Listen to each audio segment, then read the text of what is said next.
PTV, Telebisyon ng Bayan.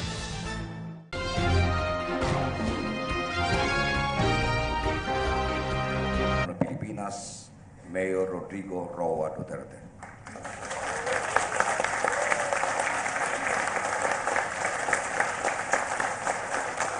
Thank you. Kindly sit down. Let me just read the acknowledgements. Present here with me, with you this evening, the Acting Secretary Enrique Manalo, si Secretary Emmanuel Piñol. He is the former Governor of and Mayor of Mlang, Governor of North Cotabato. I got him as the Agriculture Secretary because really is a farm boy. Alam niya ang arithmetic sa farming. And he's doing great. I'm sure that within the next few months, bumubunga na yung ginagawa niya. And I have full trust in him. I am sure that he will improve the agricultural sector of our country. Si Secretary Delfin Lorenzana is of Ilocano ancestry, but he grew up in Cotabato City. I first met him, yung mayor pa ako, he was the commander of the 2nd Ranger Battalion na dinala sa Davao. Doon ko siya many years ago. Maganda pa yung buhok niya ngayon. No? Totoo. Not trying to be funny, but pati ako, ang dali, over a period of just a few years, ako, may balding ako dito sa Kalimpuyo ko. Then we have Secretary Ramon Lopez. He's very well known sa business circle. Dito kayo babawi sa MA, yung mga small and medium industries. Expert siya dito, yung Go Negosyo, ni Joy Concepcion. Dalawa yan silang dalawa. Private sector. At kinuha ko siya. And kung gagamitin lang ng Pilipino ang pera na hati-hati nating lahat. And with the coming aid of coming from China and Japan, we would be improving our lot in the next 2 or 3 years. May makita na po kayo. And we have Secretary Roberto Martin Andanar. And we have Secretary Herbogenes Esperon Jr., National Security Advisor ko. And we have, of course, Senator Vicente Soto, Tito Soto. Itbulaga hanggang ngayon. I think it's the longest noontime show sa buong Pilipino. In the world. Yeah, maybe. Ito. Wow. But 38 years. Just making the Filipino happy. And still, pinakamatagal rin na senador, one of the longest. And I'm sure that tumatanda na kami, he has a son, I think. Tatakbo ng konsehal sa, vice mayor sa Quezon City ngayong, kasing Jose rin ang tatay niya. Nagpapaligaya at tatrabaho sa bayan natin. Si Senator Alan Peter Cayetano with the wife, Lani. Lani, si Mrs. Cayetano is the mayor of Taguig. Dala-dala ko po rin dito si Director General Isidro La Peña sa PDEA. At yung Secretary Salvador Panelo, ang presidential, siya lang na ang naiba, kulay. Ganda ng ano niya.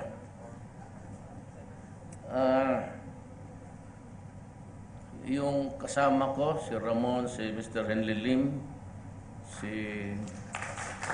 Miss Tolentino, ang Social Secretary ko, at Patawarin na po ninyo ako kung if I cannot mention everybody. Now, nung kampanya po, para mabuti, salamat na lang at dumating rin kayo para maintindihan ninyo ang bayan natin at ano ang ginagawa ko, pati yung kasama kong mga kabinete. When I ran, for obvious reason, is actually because nobody was talking about Mindanao. And I was really worried na pag hindi ito na-address, nobody's doing anything about puro lang infrastructure, gano'n, blah, blah, blah, blah, blah, the usual. Nako, sabi ko, patay ito. Delikado. But what I really promised first was there will be a stop sa graft and corruption. At maasahan po ninyo, there will never be graft and corruption in my government. Hindi talaga. Kasi magkahiyaan tayo nito because I promised the people. And when I promise something, kung ano ang sinasabi ko sa publiko, talagang ginagawa ko. Mayor pa ako nung. Pag sinabi kong ganon talaga. Magkahiyaan na tayo o magkalit-silitsi ang buhay ko. But pag nagbitaw ako ng salita, yung mga taga Davao, alam nila yan. And I'm just a ordinary mayor of a small city in Mindanao. Nasa Mindanao pa. But kung kayong nakapunta ng Davao, if you've been to Davao, you understand what I'm saying. Davao is enjoying at a fast rate of development. And would you imagine it's enjoying a growth rate of 9 economic growth, which is the first time na nakakuha ng ganun ka. And Davao is really making good. Except for yung terrorism na talagang iko-control natin by hook or by crook dito. But anyway, I fired so many, marami na po. Yung LTO, pati LFTRB, which is really the prone agency sa corruption, asked about 92 officials to resign. Sabi ko, wag na lang tayong magkaso-kaso, wag na lang tayong magsigawan, mag-bullshit dyan. You resign because kung hindi, I'll be forced to file cases against you. And marami po ang iba, and recently, even a guy who was with me since 1988, during the campaign, when I ran for the first time as mayor, talagang sinabi ko, you leave the government. He was just an appointee for about how many months? Hindi nga umabot ng 5.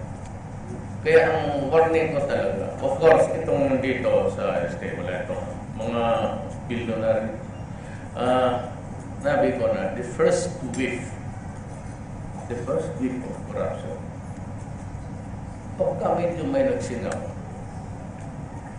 let's go separate ways para wala nang duda-duda ang mga tao. And I'm committed to really do that. Ngayon, kung mauwi kayo sa Pilipinas, wala na yung bukas-bukas sa mga maleta ninyo. I do not prohibit it. So, the only thing that is really not lacking, needing what needs to be done, is for the Filipino to be assertive. Do not fall into the trap of yung mga corrupt. If you are doing it right all the way, then kung may maghingi o may magpaparinig or even just to, suggest, at first instance sabihin mo na, look, do not mess up with me. I have nothing to hide. Kung buksan ko, huwag kang kumuha dyan ng isa. Usually kasi dyan, kung marami kang dala, natural, umuwi ka, kagaya ninyo. Naghihirap dito. Ang layo. Mahirap, malayo. For example, like 5 hours just to travel, just to listen to me. I'm sure that there is some, there's, well, the drawback is the travel. But ang ano niyan is, malaman ninyo kung paano dumiskarte ngayon. Sabihin lang ninyo, I will not give you anything. Pati yung sa mga BIR customs, yun ang inuna ko eh. BIR pati customs talagang niyari. And all others would just come naturally if you just say, no, look, I do not have to give you anything. And do not F with me because, and you can create a scene. Pagka nagpipilit ka, no, sigawan mo na kaagad. Yung assertiveness lang. You have to help me. Ano? Bakit ako magbigay sa iyo? Ano mo? And there's an 8888 television yan sa PTV4. Right after the news, may bakanting isang oras yan. You can text. Sabihin mo ang pangalan kung sino yung demonyong yan. At sabihan mo anong ginawa, magkano, at anong oras, anong petsa, ilagay mo. And if you want, you can go to Malacan, ipatawag ko yung sampalin ko yan sa harap mo. Ito. Nananpan talaga ako eh. Kaya ganun. Kaya ngayon, marami akong human rights. Totoo, I'll go to that. Pero ang urahan muna natin ang korupsyon. Kayo mismo, huwag kayong bumigay. Huwag kang magbigay na patakutin ka gano'n. O di, sabihin mo, sige. Then all you have to do is to write me a letter. Gaya ng isang OFW, binigay niya. I'll give it to the secretariat and it will process it. Everything that's about corruption will be given the first instance of attention sa opisina. Yan ang ipangako ko talaga sa inyo. Kasi ako, matagal akong 23 years mayor ng Davao City. Marami po akong kasalanan. I have had my faults in life. But putang ina yung pera, wala ako dyan. Wala talaga ako dyan. You know, that would be a tragedy. Why? Before I became mayor, I was a fiscal. And at the same time, during panahon ni Marcos, yung ombudsman noon was the Tanod Bayan. That's the predecessor. So I was appointed one of the two Tanod Bayan special prosecutors sa Mindanao. And I used to go to around Mindanao to prosecute cases. Karamihan na tamaan ko mga local officers, pati yung mga treasurer talaga. Kaya sanay ako magpresenta ng yung audit. It's a convoluted thing, but I had to, learn how to present my evidence one at a time and in yung talagang in order. So, kung ako ang hindi ako papasok dyan. Not because of anything, kahiya-hiya na ikaw noon tipo-prosecute, tapos ikaw na makulong. And hindi ko talaga, wala masyado ako sa pera. Marami rin akong butt of the matter. But corruption is, at walang dumadating sa opisina sa table ko na contacts in government. And you can ask anybody. Kung kontrata yan sa DTI, doon lang yan kay Mon Lopez. He decides because he's the alter ego. Defense. Ang sa defense, I've been very strict, but very strict ako sa defense. It has to be the state of the art because it means the lives of my soldiers and policemen. So, walang dumadating na kontrata sa opisina ko. Mostly, I signed appointments. Yun lang. And kung merong official case, it's not about, it's about yung sa probinsya, away-away ng mga tribal, tapos yung dirido. By the way, half a Muslim kasi ako. My mother is Maranao, yung nanay niya, but my lolo is Chinese, Lam. So, ako medyo I understand. I might not really provide the best solution, but I can understand the problem of Mindanao. My father was a Cebuano, galing. So yan ang corruption, nasa kamay ninyo yan. Do not give in. Huwag kang pagka kasi ang customs, they are not, wala ng open-open na. Diretso. Total, dumadaan ng kamera yan. Kamera yung x-ray. Sa baba, bago aakyat yan doon sa luggage counter, doon sa conveyor, dumadaan ng yan. So doon kung may questionable na nakikita na yan, bakit mo pabuksan? Kaya ang hindi ko lang madisiplina talaga, hindi taga-gobyerno, yung mga taxi driver, yung mga 1, 2, 3 nila, yan ang mahirap because it is not really under, hindi ko matawag, hindi ko masipa. But I can be very strict. In the coming days, talagang pipigain ko itong Pilipino. But may kasi dyan, I have, now we go back to my promises. The second is I will suppress drugs. Itong masasabi ko, this is the statement when I left. My last sentence actually. I promise no corruption. Promise that I will suppress drugs, criminality, and try to figure out how to improve Mindanao and to start up the economics of the country. Kaya nung sa debates, if you were listening to the debates during yun lang ang sinabi ko. Wala na ako yung, I will iwan mo lang ito, infrastructure, puro naman corruption. So ngayon, dito ako sa droga. Ang sinabi ko, I will do it, even if it will cost me my life, my honor, and the presidency itself. Kasi nakita ko, mga kalaban ko, gusto akong si Leni, apurado masyado maging presidente. Tapos ito sila si Trillanes, si Parque. You know, this guy, he was the one na nag-mutiny. Nalaala ninyo yun sa Makati.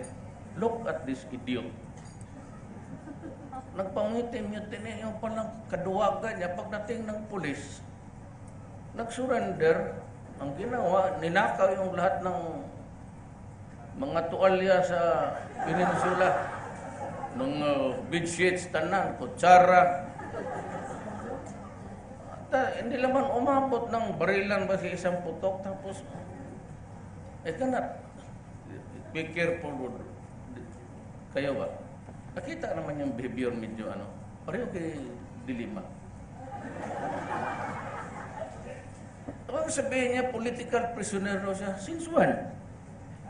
Since when ako nagpakulong ng oposisyon dyan? Siya yung may nagpa-video. Nakita naman ninyo yun? Siya yung Yan ang pinaka-tragedy natin. It was the Secretary of Justice herself running, trafficking drugs. Kaya sabi maraming patay, totoo yan. Hindi ko, I'm not trying to deny that in the war, in Davao, I said, do not destroy my city. We were struggling then because Davao City was in no man's land. At alas 7 pa ng gabi, kung may taga Davao dito, they or he would tell you, alas 7 sarado na doon. So I was struggling against all odds, but I was able to make it develop. Usap ko mga komunista, patayan kami sa droga. And it was a very serious problem then, but I never knew the dimension nung hindi ako na-presente buong Pilipinas. Nakita mo, by the thousands, by the hundreds of thousands, nag-surrender doon sa gobyerno. Noon sa Davao, sinabi ko, I will declare war against you. Because if I feel that you are destroying my city, I will kill you. Correct. Pagka you are destroying, you deprive me of my son and my daughter at ang kinabukasan na talagang papatayin kita.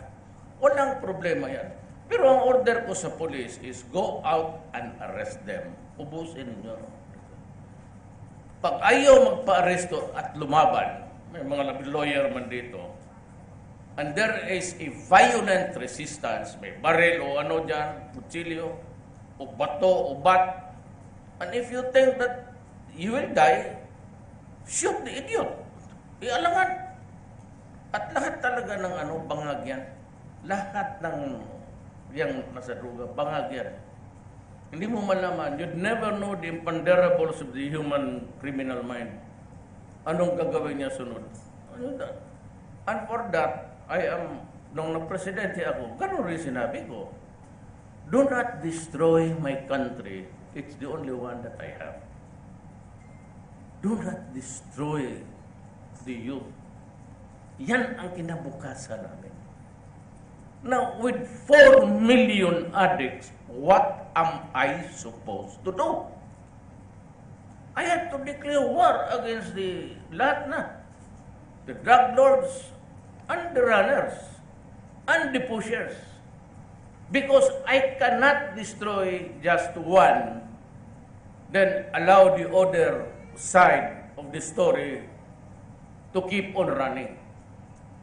Pag may droga, may drug lords, mayroon talagang runner, maghanap yan. Anti-demand dito sa market, sige, maghanap tayo ng supply.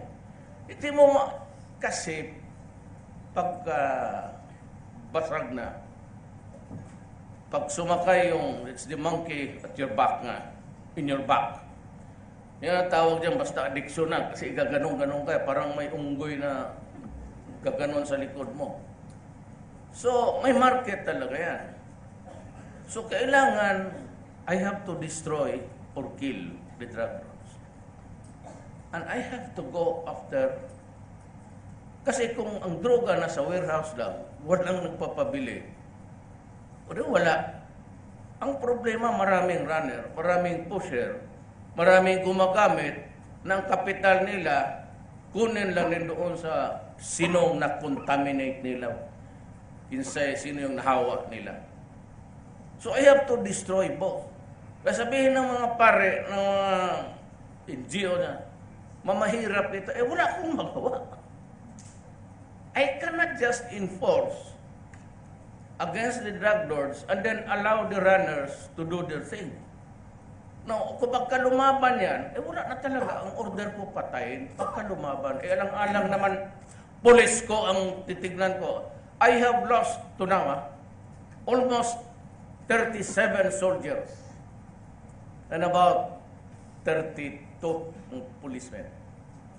Araw-araw yan, may isang patay na police, isang patay sundalo. Drug. Because sa Mindanao, it's fuel, ang nagpo-fuel ng doon, ang pera, ang shabu. Everybody is encouraged to produce shabu para magkuha ng pera. Itong terorismo ngayon, yun ang pinakadelikado. Kasi yung terorismo, ang ISIS had already acknowledged Hapsilon as the leader of the ISIS.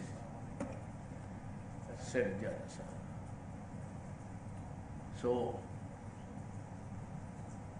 sabi ko sa military, huwag na natin hintayin na magputukan ang mga sakyan, kagaya ng Syria, Libya, Iraq.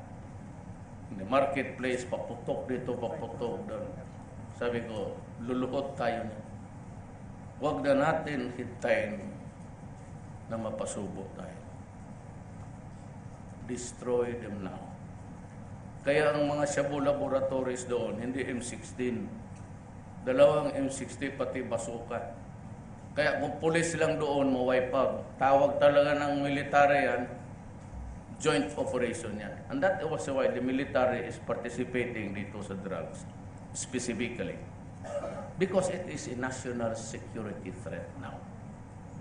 Pag binitawan ko ito, I would have consigned my country to the dogs and allow the next generation of Filipinos. But walang mamangyari sa bayan natin.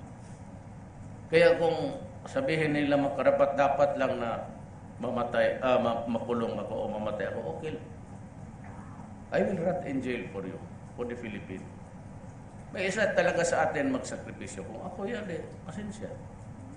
Pero hindi ako nagsabi walang namatay. Marami yan, marami kasi. Pero yung sabi na pinatay na isang pamilya, minasa, wag naman.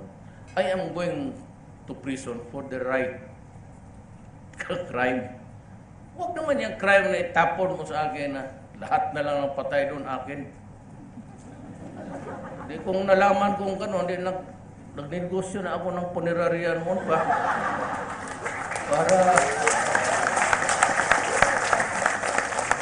Totoo yan, sabi nila. Marami talagang mamatay. Marami pang mamatay na sinabi ko. I will not stop. It will continue until the last drug lord in the Philippines is killed and the pushers out of the streets. When? It will take me until the last day of my term, so be it. If I go to prison for that, so be it. It's my destiny. Maybe God just gave me, I'll make you president, but you are very good for 2 years and you will be killed. Fine. Or you are only good for another 6 months, then you get ousted. I became a president by destiny. Ang mayor ko lang na sa akin, si Aimee, si Abet, sa anak ni Ted Garcia Bataan, pati sa isang mayor sa Mindanao. Hindi ko lang masabi yung pangalan kasi bumaliktad dahil sa pag-ibig nung nakaraan namin. Tatlo lang ang wala akong congressman, wala akong barangay captain, except Davao. At wala akong pera. Ngayon, Pilipino man kaya naman. So, bakit nanalo ako? Because I was carrying the right message. Alam ko gusto ninyo ang bayan ninyo gaganda. Ang export natin, I made the correct decision. Hayaan mo na yung Amerikano, hayaan mo na yung mga pro-American dyan. Hayaan mo na yung CIA kung gusto nila akong patay. Okay lang yan sa'yo, pasabugin nila yung aeroplano ko. Total, marami naman kami.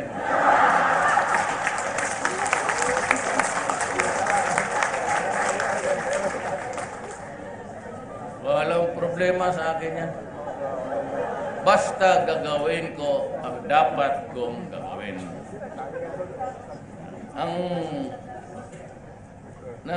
The greatest sometimes mistake, even sa military ka, is miscalculation.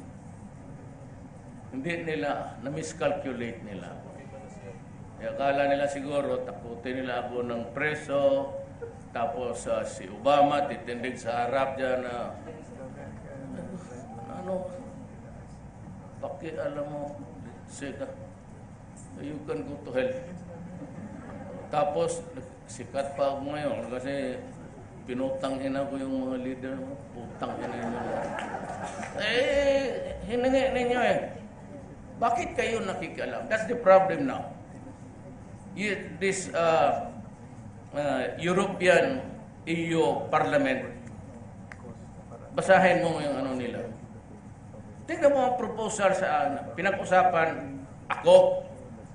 Tingnan mo ang mga putang ina niya. Pag-propose sila na lahat na lang ng addicts, wala nang patayan, bigyan na lang. Kung shabu, bigyan ka ng shabu. Kung heroin, bigyan ka ng... Kung cocaine, bigyan ka ng cocaine. Magpunta ka lang sa isang center. You know, you guys, I'll talk in English. Do not impose your culture or your belief in what would be a government in this planet. Yeah? Do not impose on other countries, especially us. Ito no, paborito nila itong mga ASEAN countries.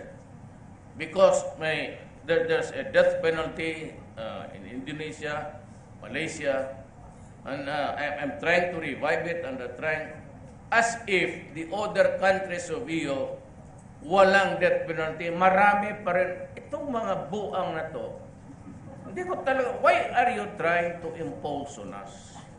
Why don't you mind your own business? Why do you have to, fuck with us, goddammit?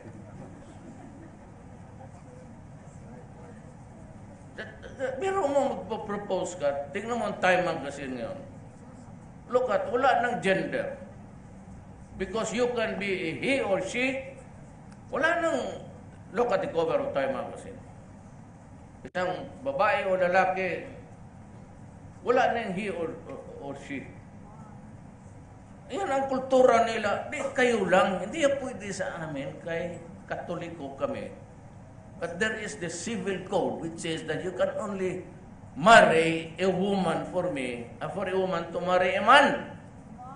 Yan ang batas natin. At bakit bakit papasok ito mga gender? Wala akong ang dalawang brother-in-law ko gay. May mga pinsan ako na gay. Wala akong pero kung saan ka pinesto ng Diyos, diyan ka lang. Huwag mong haluin kaming lahat. Pero ako ang presidente, tapos wala nang, you erase the great divide between a woman and a man. Kaya magdala ako ng babae doon sa bahay ko, lalaki, tapos babae sunod. Lalaki, babae, tapos that's it. You read the Time Magazine. That's what they are really trying to, sila yung mga taga-State Department that it's not really a question now of country. It's a question of global citizens. Masyadong, kaya my advice to, I will talk in the coming summit. By the way, before I proceed any further, allow me to thank the Myanmar government for hosting the Filipinos to earn a living. We acknowledge your humanity to help your Asian brothers who are really pretty hard up also. And we would like to promote the bilateral and the cohesiveness of our organization. It's high time that we put up something also vis-a-vis yung EU.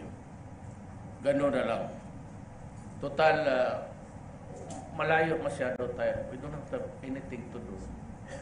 So they will suspend the aid, gano'n. Sabi ko, you can do. Sabi ko nga sa kanila. Para bang kasi yung past administration, whenever they make a report to any forum or venue there, they always harp on the human rights violation. A bit of threat that you'd lose the assistance that's given to you every year. Para bang sabi ko, came to a point that repeatedly, Obama said, the State Department said, and everybody there was an idiot. Sabi ko, you can go to hell. You can eat your assistance. We do not need it. We will survive. So from now on, I will adopt an independent foreign policy. And I will deal with any country that I like, which I think can help us. That's why I'm here in Myanmar. We can help each other. And you have helped us in so many ways. My gratitude to you, to the government and the people of Myanmar. Wala akong ngayon, pumunta akong China. I said, I come here in peace. I do not intend to impose the arbitrary ruling of the China West Philippine Sea. But I would like to tell you now that during my term, there will be a time where I have to confront you about this paper, the arbitrary. It will not go beyond the four corners of this document. Now, kung ang China magkuha na sila ng mga oil, mga uranium, or whatever is inside the bowels of the sea, kalabitin ko siya, ako mo rin may-ari yan. You claim it by historical right, by judgment, I won, and it's mine.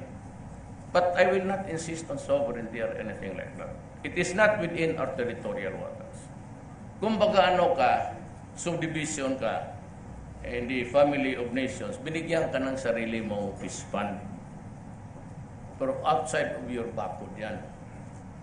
So it is not within your territory, but the area is your entitlement. May priority ka dyan.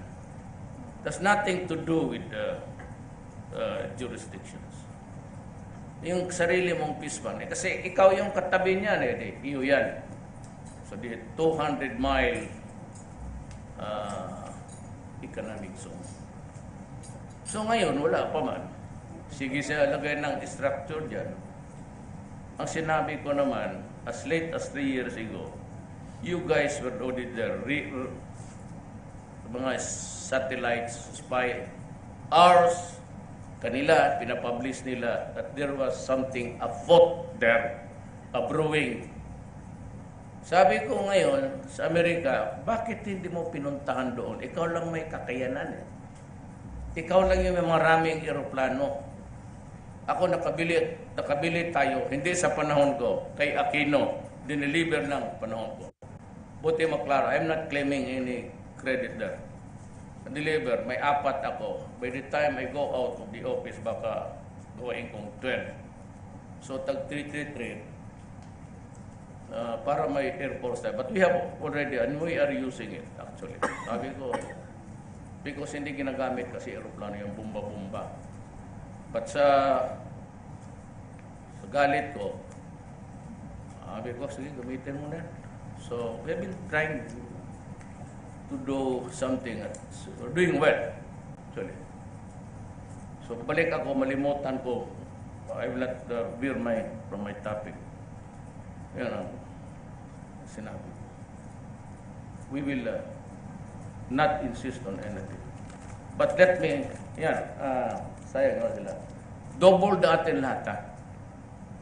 China has, nung pumasok ako doon, sabi ko maglamano lang tayo. I am not asking for anything. Nung ang pasok ko sa kailangan, I just want trade and commerce. Wala akong hingiin sa inyong pera-pera gano'n. Kaya China, sige, kaibigan na tayo. Sige, bigay namin to. So nag-open up sila yun. Even tourism. Dating na siguro, by the end of the year, mga 1 million ng Chinese na tourist na doon. Noon, sinara nila. No Chinese could go there. No citizen of that country could go to the Philippines. Ngayon, ang pineapple, noon binara nila sa quarantine because doon tayo nakadikit sa Amerika. Lahat ng pineapple walang kita. Sirado. Ngayon, kulang. 100% increase sa pineapple importation. Lahat mangga. And they keep on repeating it. Kung anong ipagbili ninyo, if it is not in good quality, we will fix it to be acceptable quality. Padala na lang ninyo, kami na ang mag-qualify para sa quality. Saan mo makakita ng gano'n? So, we had about 30 billion. All in all.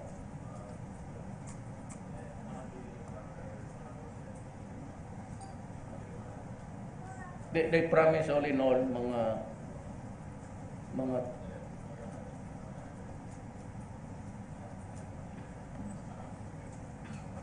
biro mo, gawa sila ng 2 bridge sa Manila, libre. Grant. So, traffic masyado. Sabi nila, kulang kayo ng 2 bridge. Magdagdag kami ng 2, gratis. Ayaw mo pa yan? Ang Amerika magbigay marami. Puro tungkat. Yung laruan na tungkat. Mariusep. Bigyan ka armas. Pag bigyan ka armas, magbili ka, hindi naman i-deliver. Kasi yung aeroplano, walang mga missile kasi baka gagamitin sa kudita. Ako na ang naghahingi, gago. Ba't may matapot niya kudita? Di alis ako. Bakit rin magpatayan? Sabi ko, magkudita na kayo. Pwede kayo magkudita, no? O yung gwardiya ko sa pisina ko, sige. Shake hands kayo. Sinong gusto magmembro ng punta? Dyan, di niya. O kami na magpatakbo. Sige, inyo na. Uwi na ako sa Davao. Kudita. Ibigay ko sa inyo. Patayan mo sundalo. Kaya tinatanong niya ako kung am I extraordinarily or inordinately proud of being president? I tell you. So you ask for another question, another answer. I do not need it at this time of my life. Takbo-takbo pa kasi ako, tapos loko na. Ngayon binilang 6 years, mabuang ako niyan. Mayor, 3 years lang, gusto ko nang matapos. I mean, I should have retired actually. Kasi si Inday, yung anak ko, ang mayor. Okay man yun. Kasi talagang maasahan mo. I mean, si Inday, maasahan mo in times of, nakikita mo, bugbog pa ng sirip, rap-rapan. Inday ko talagang pwede kong maasahan. Kaya, had it not si Inday pumayag na tatakbo. Ayaw na kasi magtakbo yan eh. Ayaw na talaga niya. Sabi niya, nababastos lang ako dito sa pagka-mayor ko. Wala naman akong nakukuha. Sabi ko, dahil hindi ako tatakbo ng presidente. Sabi niya, wag. Na-pressure siya. Marami nang pumasok. Talagang pressure siya para tumakbo. Alam mo ang totoo niyan? Nandiyan pa sa file. Pakita mo sa kanila mo. Alam mo si Inday, June 30 kami lahat naman public official. Alam mo pagka July 1, nag-file ng resignation. Nandiyan kay Bong. Pagka na lang talaga itong Inday. Para lang tatakbo ako, sabi niya, sige, takbo akong mayor. Nag-oath kami, lahat. Reason why dyan eh. Kinabukasan, nag-file ng resignation. Sabi niya, maghanap ka na ng mayor mo. Anak ng witeng talaga ito si Inday. Nandiyan on file. Tingnan mo, pakita mo sa nila pagdating natin. Bong, taguan mo lang yan, Bong. Ngayon, first time ko sinabi siya, in public, ngayon lang. Talagang hindi ako papayag na magtakbo na maiwan ko ang sayang pinagod ko. Ayaw niya. Kasi nakakapagod, babastos ka na, manuntok ka pa ng tao, mambugbog ka pa ng sirip. Pero Inday would be a good sa Davao. I don't know any other office. Pero paasahan mo si Inday. Under pressure. Kasi kung kaya niya nanay niya paiyakin, pati ako, pag yan ang mamutang inawat, tahimik kami lahat. Ako naman, ito nagtumanto. You know. Anak mo eh. Basta ako tatalikod na lang. So sanay na sanay siya ng gano'n. Sumasagot talaga eh. Baski nung maliit pa. Pero maasahan mo. Times of problema sa tao, maasahan mo. I'm not praising my daughter because that is what she is. So yan, ekonomiya natin. Dubli-dublado tayo sa China. Ngayon, itong construction dyan, sabi ko nga, kasi dapat din napaan. kung gusto ninyo pigilin, bakit hindi ninyo pinuntahan doon? Diba? Sila yung may mga aircraft carrier, sila may mga battleship. Bakit hindi ninyo pinuntahan doon? Tapos, huminto kayo kasi this is international waters. Of course, the entitlement belongs to the Philippines. But international waters yan eh. It's beyond the 12-mile limit, certainly. Bakit hindi ninyo pinigilan? Ngayon, mandyan na, problemahin ninyo kami na, sige, punta kayo doon, sabihin natin, amin to. Hindi ko talaga maintindihan ang takbo. Tapos yung human right, binibira ako. Pero si President Trump, okay kami. Okay kami ni President Trump. And I can assure him also of our friendship and cooperation. Walang problema yan. Under the Trump administration, I will give all, whatever it is, short of yung, sabi ko, yung military alliances, ayaw ko na niya. Hindi natin kaya. Hindi natin kaya. Why do we look for trouble? Bakit pag hindi ako nang punta-punta ako dyan para makipag-away lang? Ito lock talaga sa 1.5. Wala man tayong magano na klase yung nandyan sa kanila ngayon. They are really almost in parity na sa tabla na ba? Parity na sa armas. Huwag tayong maghanap ng away, hanap buhay lang. Someday, but not now. Militarily, wala talaga tayo. So, but we have this, I'm facing the communist front, na-suspend, tapos kaya gusto na nilang magipag-usap.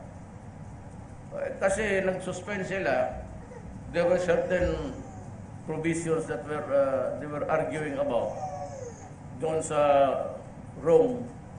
Bigla na lang nagsabi itong NPA na komunista na yung ceasefire unilateral na dineclare nila lifted na by February 10. But February 4, they were already killing, slaughtering my soldiers and my police. Kaya tinawagan kong, kinagabihan sabi ko, resume tayo. Ngayon, sabi lang mag-ceasefire sila. Sabi ko, well, ako, muna. Tingnan ko. Bigyan mo ako ceasefire that is reduced in writing so that we can establish the parameters. 1. 2, kasi sabi nila, pumapasok daw yung military, pati police, sa mga teritoryo nila. No.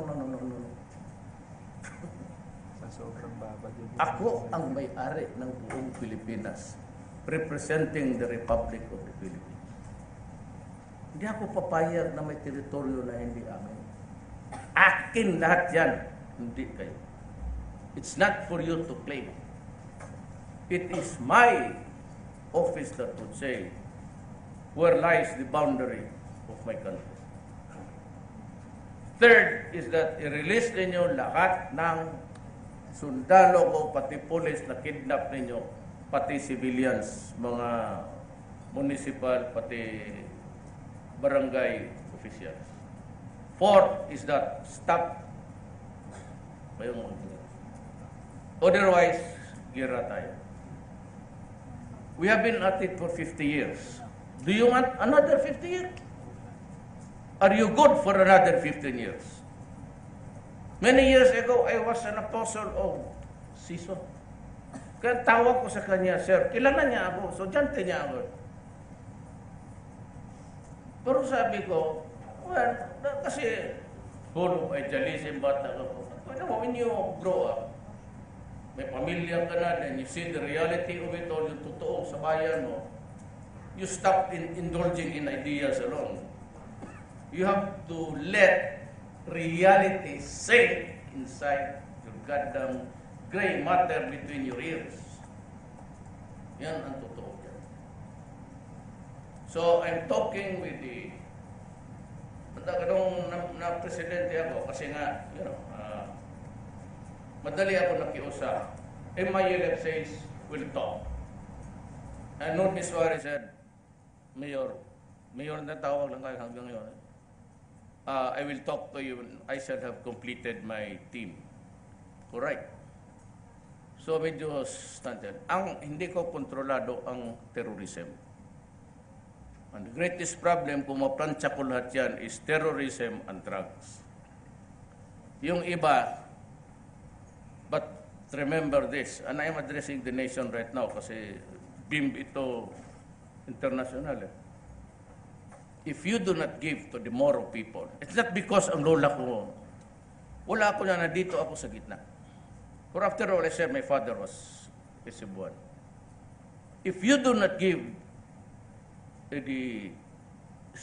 yung hinihingi nila na structure of federalism, we will never find peace. You know why? Accept the fact that before Magellan came in sa Leyte, many years ago, 100 years ahead, Mindanao was part of the Sri Visayas Empire of the Malay race, kasama yan. Naagaw ng Espanyol. Tapos naagaw ng Amerikano. And pati tayo, they look at us as the extension of the imperial. Kaya yan, unitary type na yan. Tayo lang ang nagpaiwan na unitary. Lahat federal setup. And it has deprived, truthfully also, the people of Mindanao. We have always been considered a distant relative. Kasi dyan sa Pilipinas, Pilipino man tayo magprangkahan. Ako lang ang nakalusot by sheer, I don't know. Diyos siguro, ako lang ang nakalusot na hindi pilig sa Maynila. Alam mo dyan sa Maynila, kung mamatay ang presidente o sino papalit, yung elite. Yung elite. Kamay ko, mga elite lang. Mga politiko na traditional, tawagin yung mga yayaman niya kung sino, magkano ang dito, 50 million. Pag mag-abot na ng 3 billion yan, larga. Tapos, partido. Mga elitista, sila lang. Yung mga, pangalan itong putang ng grupo nito. Sila lang yan. Sino ka, yung anak ni ito, si Maski bubukod, sige lang, wala. Puro yung mga na yumaman noon, hanggang ngayon, dito, barado sila talaga sa akin. Barado sila kasi kita mong mining, pinag-upakan sila ni sirado lahat. Sabi ko, makialam dyan, trabaho dyan. Ang sa totoo dyan, yumaman na kasi may mare ng mga minero dyan. Do you think, look at the names of the owners of the lahat, pati yung mga TV networks. Yung may-ari ng istasyon, ang mga sister companies nila, may-ari ng mga mina. Kaya bakbakan ka talaga. Ngayon, kung maniwala kayo dyan sa kanila, bahala kayo. Basta ako tahimik, ako trabaho kasi hindi naman ako makapag-re-elect. I'm not anymore available for any re-election. I just do my duty. Tingnan na lang yung pagkatapos. Pero hindi ako bata-bata ng may-ari ng mga istasyon. Kaya bira sila, mati yung newspaper kita mo. Tapos itong Inquirer, pati ABS-CBN, yun yung nagbasura sa akin, 211 million. Itong sabihin ko sa inyo, marami kayong kaibigan. Because they cannot make it public. Baski na sabihin mo gusto mo. They cannot, unless it is really the ombudsman. Kung wala akong perang ganon. Kung sakali man, may maglabas niyan, anybody is authorized in the government, pati si Trabaho. Galing na sa bunga ko, buksan ninyo. Kung may ari ako ng ganon kalaking pera, magre-resign ako bukas. Yan ang guarantee ko sa inyo. Ilabas na nila kung ilabas. Total, maraming kontrapartido na pwesto dyan. Ilabas ninyo kung magkano. Kung meron ba akong tuhan, wala akong pera ganun. At sabi ko, kung may ang anak ko, si Mayor, o yung Vice Mayor, o yung anak kong si Sebastian, ang racket dyan, babae lang. Walang ginawa niya ngayon, mag-artista na. Sige na mo. Dalawa na ang apo ko dyan, iba-iba ang nanay. Kaya ako naubusan ng pasensya dyan. Hindi ko nga malaman kung saan. Tanong ako sa mga security, hindi daw nila alam. Kaya one time, before ay ganito, total covered ng national. Sabi ko, hoy, Basde, nasaan ka? Magpakita ka. Kasi nasaktan ako yung anak niya. Tinanong ko, saan papa mo? Sa trabaho. Sabi ko, love ka ng mama ko, pati mama mo. Siya, hindi. Mama lang. Kaya ako talagang maybe off my rockers that moment. Init yung ulo ko sa yung ipinalabas mo sa mundo, sagot mo yan. Ngayon itong ibang lalaki na basta iwanan na lang. Ang babae yung maiwan, yun ang magtrabaho eh. Wala nang suporta, wala lahat. Ako, dalawang man asawa ko, pero okay man lahat. Oo. Baski pag inauguration, nandoon, dalawang. Ano ba problema niya? Hindi, no, truthfully, it is not really, I hope I do not mean to offend the women. It's not about you, it's about the children. Para sa akin. Kaya maghiwalay-hiwalay. Sige, baski saan ka, huwag mong galawin ng anak ko, magpatayan tayo. Di ba natin mawala yung marital, walay-walay? Oh, walang problema yan. The door is open for you to go out. But do not touch with my children. Iba yung anak. Talaga, mag-asawa kayo ulit. Pero huwag ang anak. Ang anak talaga sagrado yan. Kaya yun ako nagalit sa sagutin ka na ang mama lang. Si Papa hindi. Kano eh. So yan ang short story ko sa inyo. I'm not delivering a speech. I'm really talking to you. Pag mura-mura na ako, that's not a speech actually. Something else. But usually I prepare a speech. But I won't read it because hindi ako nagbabasa ng speech. And usually I said, I'll just talk to you today. I will not deliver a speech.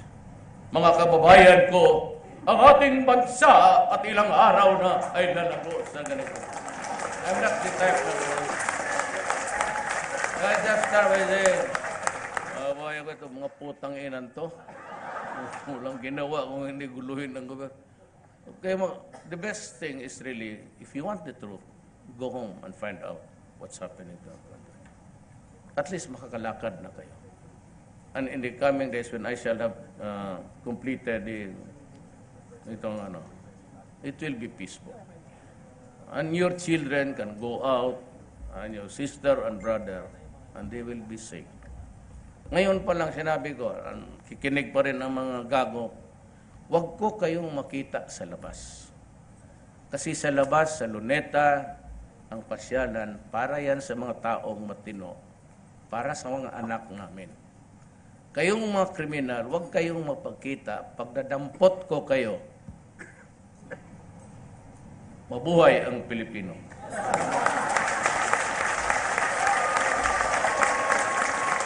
Ganon talaga. Hindi mo madala yung mga kababayan ko, alam mo, it is wrong for you to do that. Kailan pa ba naniwala? Putang ang Pilipino.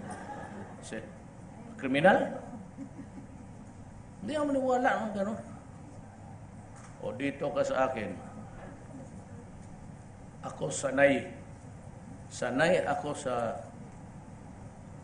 in 7 days. The very least ako, 3 beses ako noon sa altar. Hampas ang nanay ko noon. Child abuse. Pwede ko i-demand yun, kaya wala pang batas yun. Kung anong mahawakan, baski ano. Kaya sabi ko, short of really a God-given task. Akong sabi ko, sige, sabi ng Panginoon Diyos, wala ka mang pera, pero papanaluhin kita. It's your destiny. Bakit? Nakakita niya ang sinseridad ko. May mga ilang taong kami nagkarap-harapan dyan sa altar. Sabi ni Jesus, mabuti ka kasi kilala kita. Pareho ang dinaanan natin.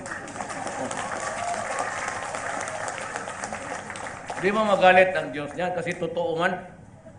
magalit si Yesu Cristo. Bakit magalit ka man? Totoo mo talaga nagharap-harapan tayo palagi. Kaya sabi, oo nga. Pauwi na kami, galing ako daos. Itong mga gago vidya.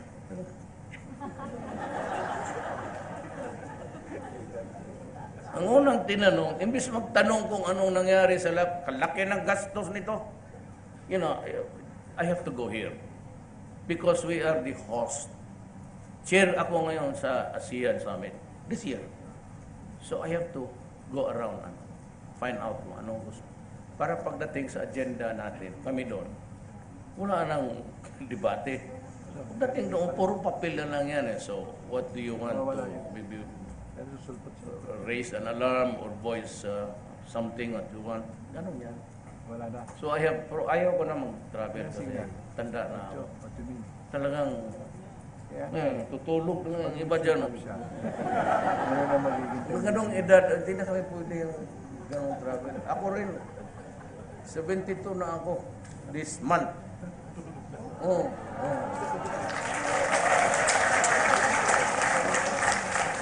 But I have to do the rounds because it is needed. Being the host, you have to come up with something that is a good, participation. No? Hindi na kami magdebate doon. If at all, yung interface na lang namin with Russia and America.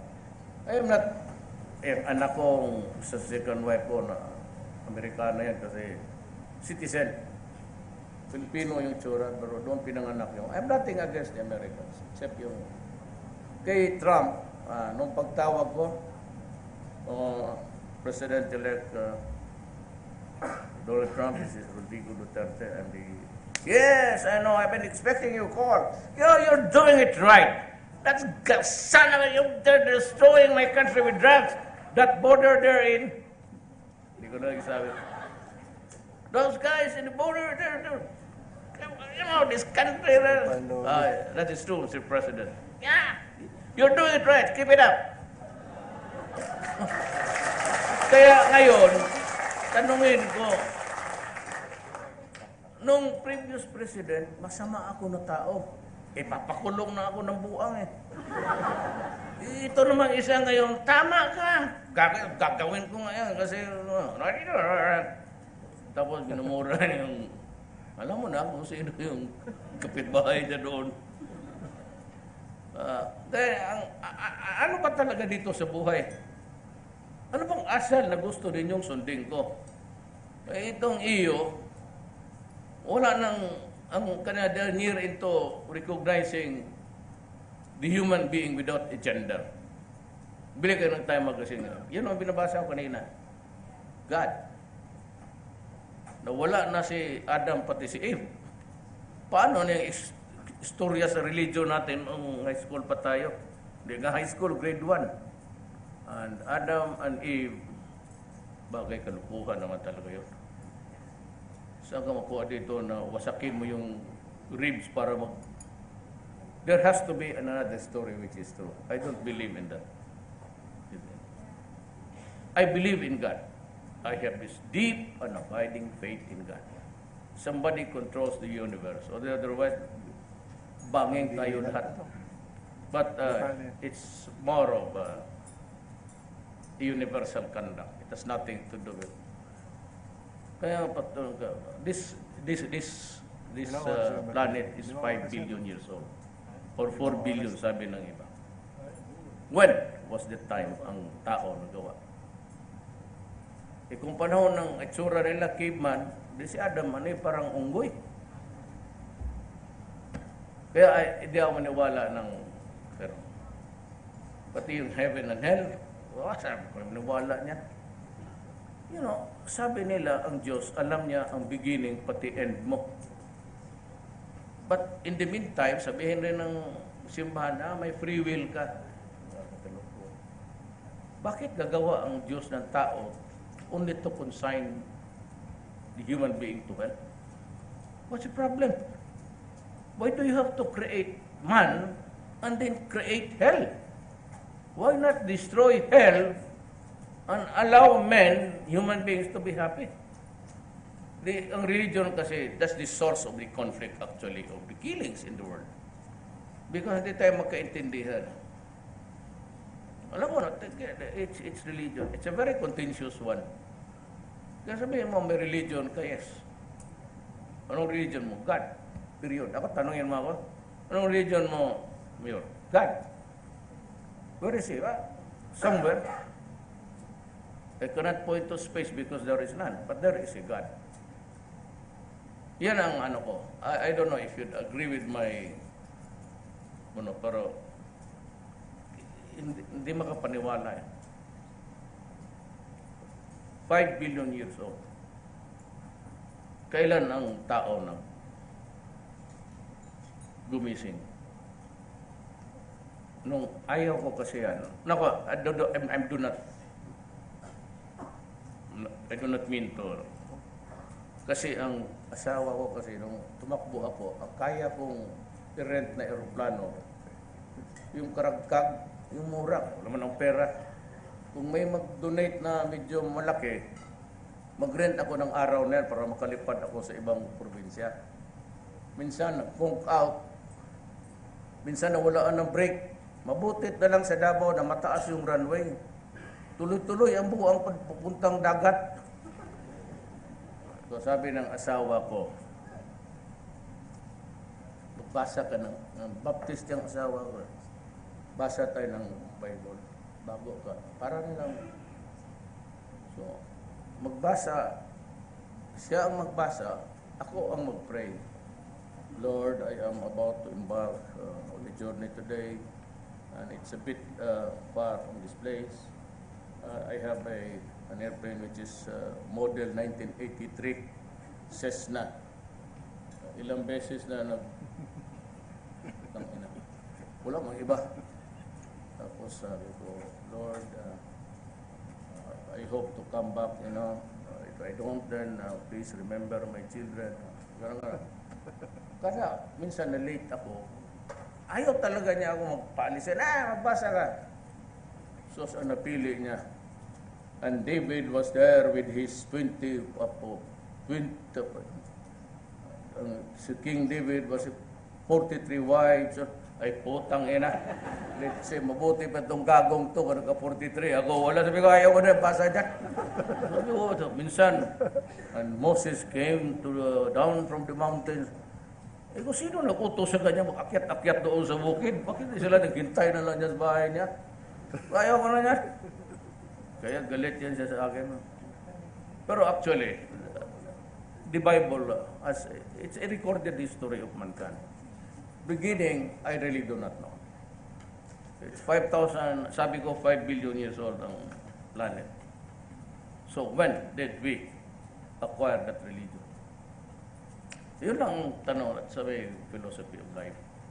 So that you'll understand me. That I believe in God, I believe in the Filipino, I believe in complying with my promise. I do not believe in takot-takotin nila ako. That would not deter me. I will not be stopped at takot-takutin mo ako. Kung ano nandiyan, subit. That is yun ang swerte ko sa buhay. Wala tayong, the important thing is that someday, yung mga anak ninyo,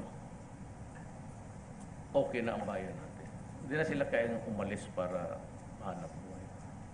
But you know, ang hindi rin natin you have to consider the problems. Itong simbahan.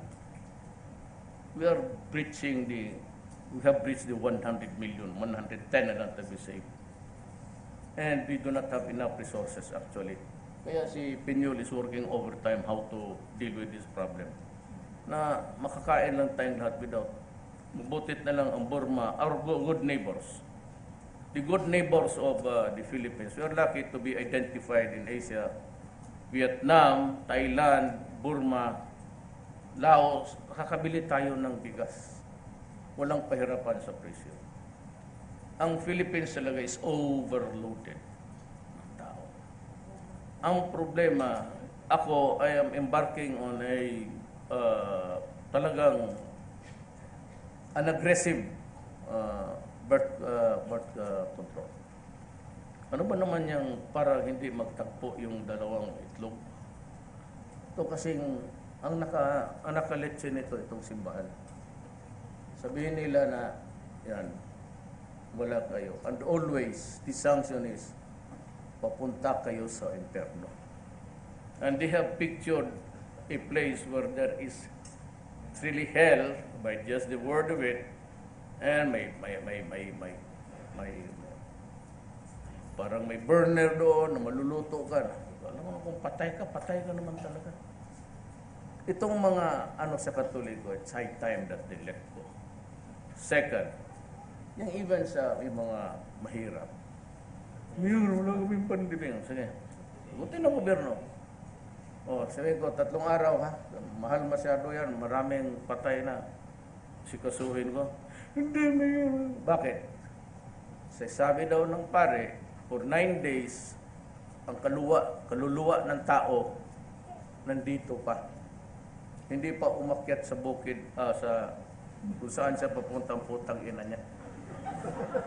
Tang ina. Pero ang gastos niyan, kaya sa bukid, who will foot for the bill? Sa kape, para magsugal-sugal dyan, tapos magkain. Ibig na wala ng pera, itong stupid na Katoliko, yung mga ganun na myth, what's taking you to know to go around?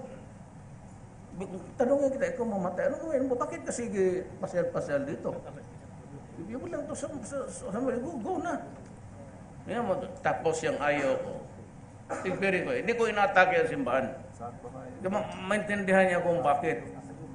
Ganito, pagkalinggo, huwag ka magdala ng patay, mumurahin ka ng pare. Hindi yan nag-ano ng basbas ng linggo. Hanggang Sabado lang, pati Monday. Ang linggo, wala.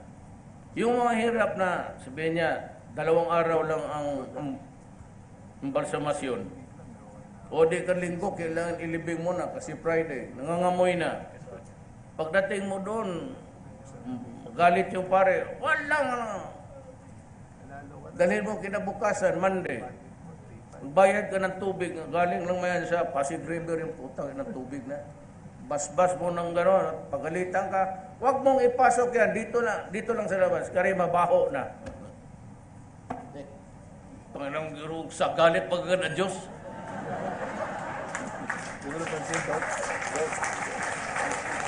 Then nagka-cramps ako, kanina pag gumaganon ako. I don't know, ang calcium ko, kinakain ng katawan ko, siguro karma na ito.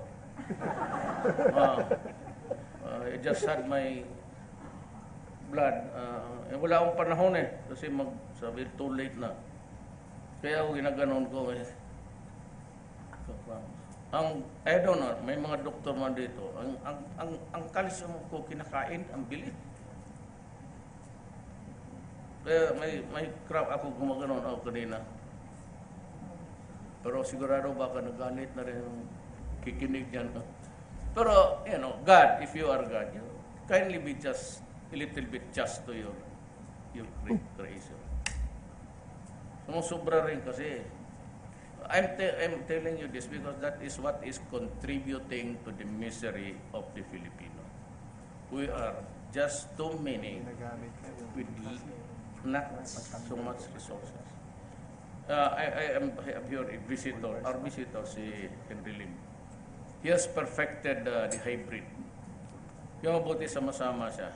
Yung, ewan ko, kukunin niya dito. Ilang hektarya lang, mas marami ang yield and a little bit resistant to. You know why? Marami kasi ako isabihin sa inyo pero walang panahon. Balik na lang ako dito next month siguro.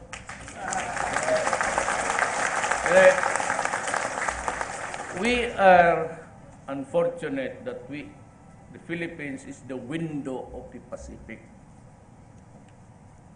Kaya yung Central Mindanao na yan, wala talaga yan except for the sugar. But that is too far away na. Ilang islands na ibibreak ng bagyo. Ang una niyan, Samar. So the one thing viable in Samar, mining, coconut if you may. Pero wala talaga silang plantasyon na saging. Tumba yan. Every now and then ang bagyo. When the Pacific Ocean heats up, ang unang tatamaan. Samar, Surigao. Down Davao, wala masyado kami. So, yan ang problema niyan. Wala kang masahan sa Visayas. It's Mindanao and Luzon. Yung malayo-layo. Yan ang kalbaryo ng Pilipinas. We are the window. First to be hit. So, may isang, sige lang nak, balang araw, doon ka na magtrabaho sa, we should go for something like less population para ma-manage ang consumption. And of course, the economy, yung eskwelahan, ang medical, wala talaga. The last December, I released 1 billion para lang yung sa mga tao na hawak ng reseta na walang mapuntahan. Then another 1 billion. Alam mo ano? Ayaw ko, kontra gusto ako doon, pero yung community-based rehab ng mga addict. Remember that shabu use, constant use of shabu, 6 months to 1 year, alam niyo mga sabi ng forensic, shrinks the brain. If the brain is already shrunk, rehab is no longer viable. Remember. Kaya para ako nag-rementada dito kasi alam ko pag nagsira na ang bata, lahat ng yan ang ayaw sa itong OFW. 1/3 ng mga anak ng OFW are into drugs or somehow contaminated with drugs. Ang statistics naman very high. Yung mga OFW na mga anak, usually, karamihan yung sa malayo na lugar, they fall prey to victims of criminals. Ngayon, maalaala ko, hindi ko pwedeng sabihin sa inyo kasi it will generate. Basta maalaala ko na lang na ang tatay na sa one of the countries there sa Middle East and the other is another country. Tapos nagkatrabaho itong dalawa just to raise the money to finance even the just living, just existing, not even living, and barely to finance the school. Tapos mahulog lang sa ang mga anak nila, ginagastusan nila. It's tragedy. Yan ang sama. Kaya ako galit dyan kaysa mga durugista. Putang ina, dyan ako galit sa inyo. Alam mo, nabasahin mo na kung anong nangyayari sa ano. But something I would like to share with you, but I cannot. Because, sabihin ko sa inyo, pagbaba ko, dyan ako galit. Putang ina ninyo, ang hirap na dinaanan ng nanay pati tatay. Just to be separated from the family, from the children, is already a tragedy. Tapos ganon, dahil sa droga, kaya ako galit. Kaya maintindihan ninyo ang rage ko kasi ako anak lang rin ng mahirap. Maybe kung umabot ako sa ganito, Diyos na yan. Kanyang, diskarte niyan. Pero, ala ako, paano yung mga kababayan ko? Naghihirap doon. Makita mo, sabi doon, matulog lang sila. 3 to 4 hours. Kasi pag hiraman ka ng yung anak na may asawa, hiraman ka doon, trabaho ka. Tapos hiraman ka pa ng sister-in-law. Palinisin ka lahat. Kaya, it's almost uniform yan. Wala silang tulog, 3 to 4 hours, and may nasabihin ko sa inyo kung kaya talaga ako galit. Talagang as in galit ako. bakit ba si Duterte, may anak ba yan nagtugan? Walang anak ko nagtugan. Pero mayor ako as a father of a city, I have encountered problems na gano'n. Kaya patawarin talaga ninyo ako, talagang mainit ako dyan. Anak ng waiting. Kaya kung kayo na wala hindi pa pumasok dyan, you can lose your pants and your life. Telling you, stop it. You want people alive? Nobody's dead. Drop the shabu now and our country will be peaceful tomorrow. Pero kung ganyan pa rin kayo, there will never be, walang hinto to until the last day kung saan ako nilagay ng Panginoong Diyos. 2 years, until 2 years, last day of 2 years, talagang uupakan ko. Wala akong sabi. I promised the Filipino people. It is a covenant, it is a contract between you and me. And I will honor it. My God, as I have said, even if it cost me my life, honor, and the presidency itself. Maraming salamat po. Maraming salamat sa atong presidente. Mangyaring magsipagtayo po ang mga sumusunod para magpakuha ng litrato kasama ang presidente at ang kanyang gabinete. Tables 1, 2, 3.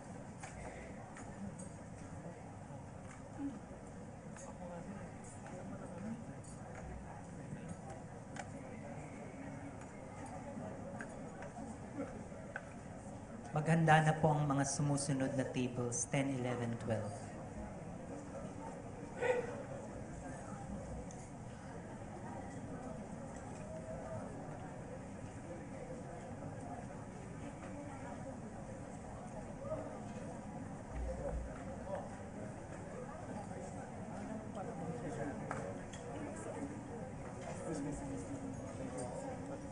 May we request tables 10, 11, and 12 to please be ready.